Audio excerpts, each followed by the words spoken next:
உலகெங்கும் நிறைந்திருக்கும் தமிழ் நேயர்கள் அனைவருக்கும் எமது மனமார்ந்த வணக்கம்.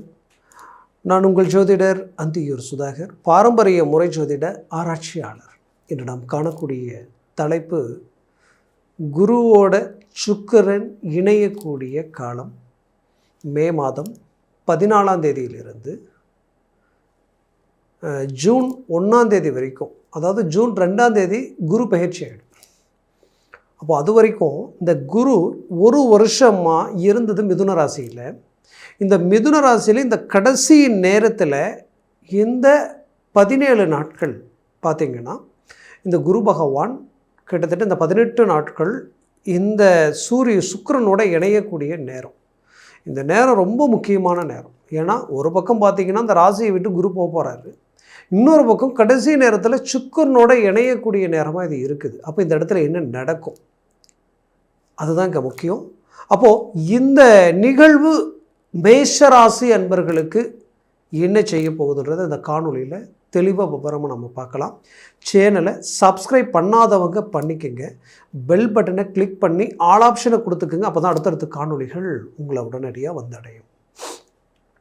என்னைக்கு குரு உங்களுக்கு 3ஆம் பாவத்தில் 2ஆம் பாவத்திலிருந்து 3ஆம் பாவத்துக்கு வந்தாரோ அன்னையிலிருந்தே உங்களுக்கு மன பயமும் பதட்டமும் குழப்பமும் அதிகரிச்சிடுச்சு. இந்த குரு பயிற்சி எப்போ ஆகும், இது ஆனால் நமக்கு ஒரு மாற்றம் பிறக்குமான்னு எதிர்பார்த்துட்டு இருக்கக்கூடிய உங்களுக்கு அந்த குரு பயிற்சி இப்போ நீங்கள் நெருங்கிட்டு இருக்கிறீங்க. ஜூன் 2ஆம் தேதி நெருங்கிட்டு இருக்கீங்க. அப்போது அந்த நெருங்குற நேரம் கடைசியாக பார்த்தீங்கன்னா அசுர குருவும் தேவ குருவும் 2 பேரும் இணையிறாங்க. இந்த இணையிற நேரம் ரொம்ப எச்சரிக்கைக்குரிய ஒரு நேரம். இது நல்லா புரிஞ்சுக்கங்க. நீங்கள் இந்த 18 நாட்கள் உங்கள் வாழ்க்கையில் மிக அவசியமான நாட்கள் நான் சொல்லுவேன். இந்த காலகட்டங்களில் ரொம்ப எச்சரிக்கையாக இருங்க. ஏன் சொல்கிறேன்னா, இந்த டயத்தில் உங்களுடைய 2ஆம் அதிபதி ப்ளஸ் 7ஆம் அதிபதி 3ஆம் பாவத்தில் நிற்கிறாரு. இதோட விரையாதிபதியோட இந்த 2 7ஆம் அதிபதி நிற்கிறாரு, பாக்யாதிபதியோடையும் இணைகிறார். அப்போது பாக்யாதிபதின்றது யாரும் உங்களுக்கு எல்லா சகல பாக்கியங்களையும் தரக்கூடியவர் குரு பகவான் தான். பட் அவர் 3ஆம் பாவத்தில் போய் நிற்கிறது ப்ளஸ் அசுர குரு தேவகுரோட இணைஞ்சு நிற்கக்கூடிய இந்த நிலை. இங்கே என்ன நடக்கும்னா, இவங்க 2 பேரும் ஒன்று இடைஞ்சாலே அந்த இடத்துல கண்டிப்பாக அது ஒரு நெகட்டிவான ஒரு சூழல் உண்டாயிடும். அதில் எந்த மாற்றமும் இல்லை. பட் இதில் ஒரு பாசிட்டிவ் இருக்குது. என்னென்னா, கெட்டவன் மீண்டும் கெடும் பொழுது கிட்டிடும் ராஜயோக அமைப்பு உண்டாயிடும். அப்படின்னு பார்த்தீங்கன்னா, இந்த நேரத்தில் நீங்கள் செய்ய வேண்டியது, இன்வெஸ்ட்மெண்ட் இல்லாமல் நாம் என்ன எடுக்க முடியுமோ அதை எடுக்கலாம். பெரிய லெவலில் இன்வெஸ்ட்மெண்ட் பண்ணுறது இந்த நேரத்தில் தப்பு. என்னென்னா, நீங்கள் ஒரு தொழில் சார்ந்த ரீதியில் ஒரு 10 லட்சம் 20 லட்சம் 50 லட்சம் நம்ம வாங்கி ஒன்றத்தில் இன்வெஸ்ட்மெண்ட் பண்ணலாம் அப்படின்னு நினச்சிங்கன்னா தயவுசெய்து அந்த எண்ணத்தை விட்டுருங்க. நான் சொல்கிறது இந்த 18 நாட்கள் மட்டுமே சொல்கிறேன். 2வது, இந்த நேரத்துக்குள்ளே திருமண வாழ்க்கையை முடிவு பண்ணலான்னா தயவுசெய்து இந்த கேப்பில் அதை சார்ந்த விஷயங்களை முடிவு எடுக்காதீங்க. ஏன்னா இந்த குரு இந்த இடத்த விட்டு இந்த பக்கம் போயிட்டால் போதும், உங்களுக்கு அது வேறு லெவலில் உங்களுக்கு பாசிட்டிவ் க்ரியேட் ஆகிடும். எல்லாத்த விட 7ஆம் அதிபதி 3ல் சுக்கிரன் நிற்கிறது நெகட்டிவ்.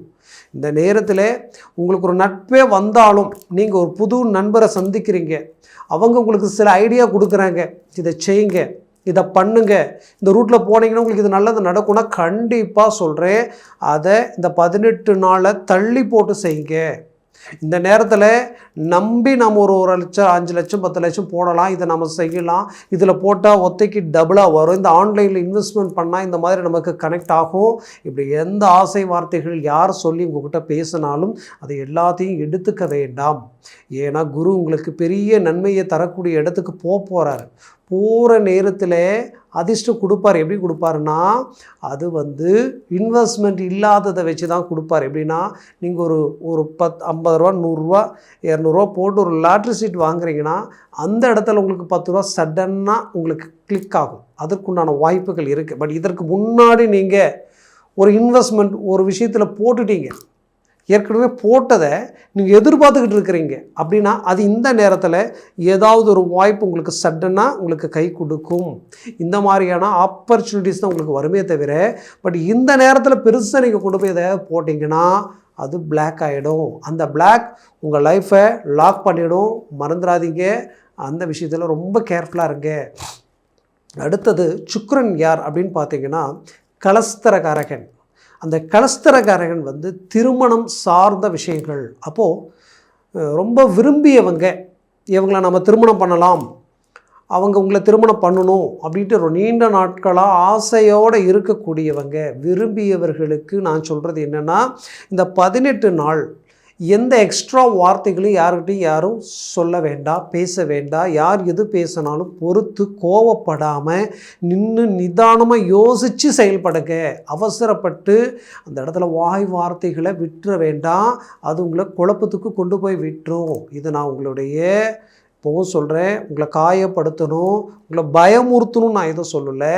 நீங்கள் எந்த இடத்துலையும் பாதிக்கப்பட்டுறக்கூடாதுன்றதுக்காக நான் உங்களுக்கு இதை சொல்கிறேன் ஆச்சுங்களா. ஏன்னா குரு பூர நேரத்தில் நிறைய ஆக்சிடெண்ட்டை நீங்கள் சந்திச்சிருப்பீங்க. ரோட்டில் நடந்த ஆக்சிடெண்ட்டு பார்த்தீங்கன்னா, இந்த குரு பொறுத்தவரையிலையும் பெயர்ச்சி ஆகிற நேரத்தில் சில ராசிகளை பாதிக்கப்பட வச்சுடுவார். அதுவும் லாஸ்ட் ஸ்டேஜ், அதுவும் சுக்கிரனோடு இணைஞ்ச ஸ்டேஜ் 7 மாரக சம்மந்தப்பட்ட பாதிப்புகள் கொடுப்பார். அப்போ என்ன பண்ணணும்? உங்களுடைய பிள்ளைகள், இந்த 18 நாள் மட்டும்தான் நான் சொல்கிறேன். பிள்ளைகள், நீங்கள் குடும்பத்தை சார்ந்தவங்க ஒரு பிரயாணமோ இல்லை ஒரு வண்டி வாகனங்களில் போகும் பொழுதோ கொஞ்சம் எச்சரிக்கையோடு போங்க, ரொம்ப கேர்ஃபுல்லாக போங்க. அவ்வளோதான்.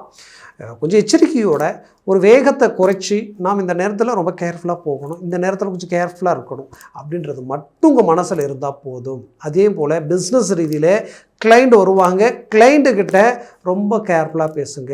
எப்படின்னா, அதாவது நாம் ஒரு பொருள் கொடுத்தாலும் வாங்கினாலும் அவங்க கோவப்பட்டால் கூட நிதானம், சரி ஓகே ஒன்றும் பிரச்சனை இல்லைன்னு சொல்லி அந்த இடத்துல நியூட்ரல் பண்ணிவிட்டு வாங்க. இதை மட்டும் நீங்கள் செய்யுங்க. ஏன் சொல்ல வரேன்னா, இந்த குரு பயிற்சி அடுத்தது உங்களுக்கு பெரிய லெவலில் வளர்ச்சி, பெரிய லெவலில் சக்ஸஸ்ஃபுல் கொடுக்க போகுது. அதனால் இந்த நேரத்தை மட்டும் கொஞ்சம் பொறுமை காத்து போனீங்கன்னா உங்கள் லைஃப்பில் ஒரு பெரிய இலக்கில் நீங்கள் அடியெடுத்து வைக்க போகிறீங்கன்றது எந்த வித மாற்றமும் இல்லை. மேஷராசி என்பர்களே, அது மனசில் வச்சுக்கிங்க. பிள்ளைங்க மீது ஃபோக்கஸ் வைங்க. அவங்க எந்த ஃபோன் பேசினாலும் அந்த ஃபோனை வாட்ச் பண்ணுங்க. பட் அவங்க கெட்டவங்க நான் சொல்ல வரலை. சில நட்புகள் சில இடங்களில் அந்த நட்பு செய்கிற தப்பு இவங்களை பாதிச்சிடும்.